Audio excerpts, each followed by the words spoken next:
We might as well talk about Hasbro. And really, Jay, I think it's pretty safe to say that Disney had a major role in what's happening to Hasbro right now. I am the brand manager for G.I. Joe. I use she and her pronouns. No, God!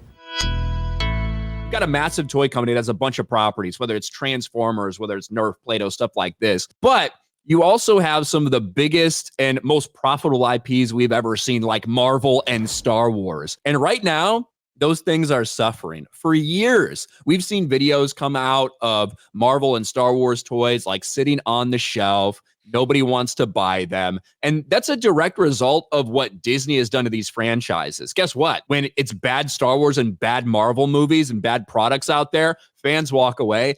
People don't get their kids, the next generation, invested in toys. They don't want to buy their kids that for Christmas. And now this is the end result. That as the reports have come out, Star Wars merchandise, Marvel merchandise sitting and rotting on shelves for years at a time.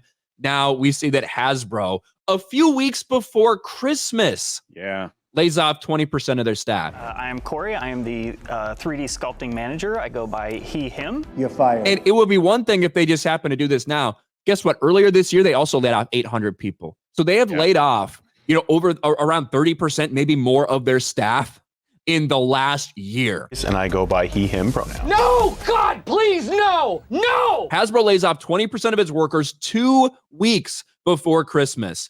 CEO Chris Cox, rough name, blames poor sales in its toy divisions.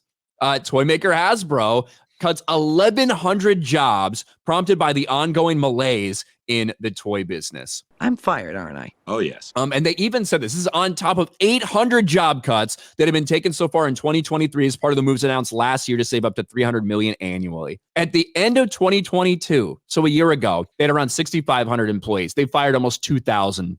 He, him. No! They thought, well, maybe it's a slowdown because of the pandemic, but no, it hasn't recovered. And I think it's pretty easy to point to the problems with some of these franchises as a big reason why this is happening.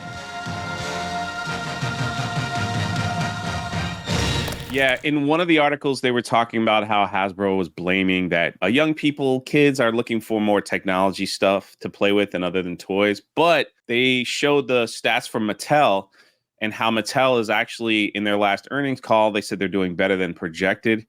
And because of the success of the Barbie movie, that their numbers are actually going up and they look to have a great run in the next coming year. I don't think you could blame it on like different things. Of course, like cell phones and tablets and video games and stuff like that might play a small part. But when you have successful franchises and things that are doing well, people will go out and want to buy the toys. It's always been that way. When like the original Star Wars came out, everybody wanted a freaking Star Wars toy. And now we have Marvel, which dropped the Marvels, the worst movie ever.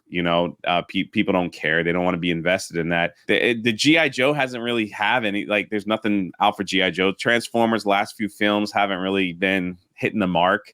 And then, of course, Star Wars. What's there to buy with Star Wars? He vatored! When the sequel trilogy was out and how Funko Pops and the toy companies were saying, it's hard to get people to buy like Star Wars because you have Rey. Rey wore the same outfit in every movie.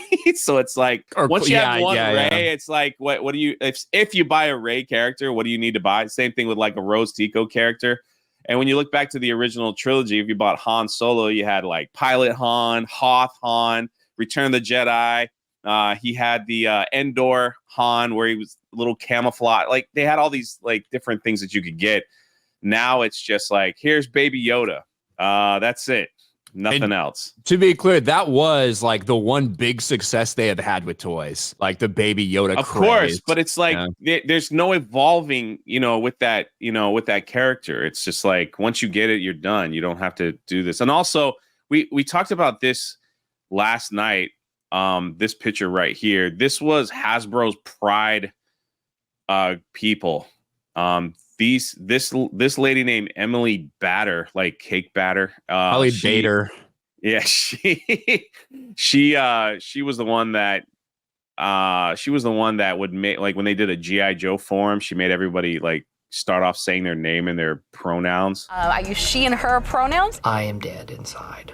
This Rhode Island office, that headquarters from this picture, they're also shutting that down.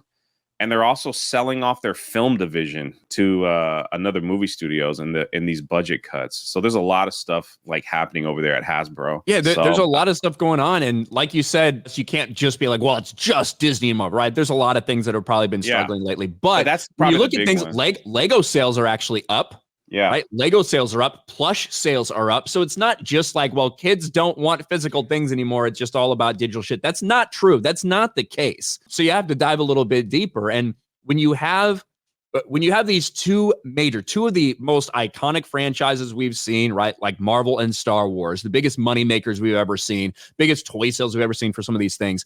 When they're struggling the way they are, fans it's not just about the box office numbers. It's not just about the streaming numbers. People are walking away. They're not getting the next generation. They're not getting their kids invested in something, because why would you try to get your kid onto something that you don't like anymore? Nightshade's pronouns are they, them. He or she just doesn't fit who I am. Go by he, him. You're fired. You know, that's how this works. And when your key demographic has changed from, you know, what it was before, Star Wars fans, Marvel fans, now it's turned into childless 25-year-olds that don't know what fucking gender they are, who don't have enough money not only to subscribe to Disney Plus, but certainly not to buy anything for themselves, right? This is the demographic that that's what they're after now. That's their core fan base. It's no wonder that a bunch of childless, genderless freaks aren't buying toys.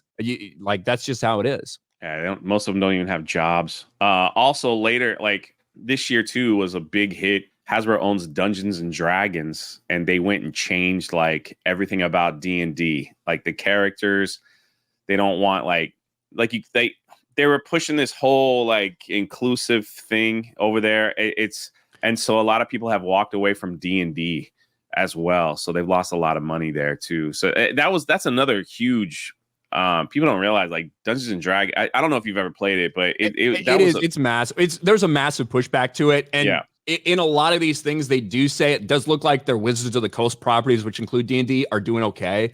Like Magic, even though there's been a lot of pushback against some of it, that doesn't seem to be like the primary cause of like these layoffs. Specifically, it's toys. Like they were straight up, it's problems, it's slowdowns in their toy divisions. Fabulous. So thank you, everybody. And they thought it would rectify itself. They thought it'd be good during this holiday season, but no. It actually got worse. Yeah. It got worse. And you can throw the economic downturn in there as well, but things are the way they are. You're right. If you compare it to other toy companies, it's like there's no excuse here. You have to blame it on the IPs that you have. Legos are expensive as all get out. You know, you got to have to take out a mortgage on your home if you want to buy some Legos. But yet, yeah, people, that's where they're going to. They're gravitating towards that, or they're going back to Barbie. You know, Barbie was a huge success in the box office. So Barbie dolls and all that stuff are starting to take off again. Do you think they'll get to that point where they're just like, they'll let these IPs go? I guess if they're not selling anything, they would have no choice. Could you imagine if they're like, yeah, we don't want to renew Star Wars anymore. We don't want to renew. Yeah, so here's how it happens, right? There's obviously a term that they go over, right? They get the rights to produce Star Wars toys. How much they paid for that, I'm not sure. I don't know if anyone has the actual number of how much Hasbro paid for the rights to produce Star Wars toys over a certain period of time. But certainly, just like any contract that's up, whether it's with sports contracts, right? Where NBA contract with ESPN expires, they have to have a negotiation. There's bidding. There's all these different things that might come into play. But certainly, if like they have these numbers to back up that Star Wars toys have fallen off a cliff, the next time that's up, that contract is up, maybe it's not as much money. Yeah. You know, if just say it was $2 billion for the rights to Star Wars, I'm just making up a number. Well, say next time it might be $1 billion. You know, these are the things that happen. And when you destroy your franchise the way you have, it has more ramifications than just simply box office numbers. And this is what Disney's dealing with across the board. It's just like, I just never thought I'd live to see the day where Star Wars stuff wasn't selling, because, man, I just remember a time where it's like the Star Wars name was on it. People just bought it. You're fired. Get out of here.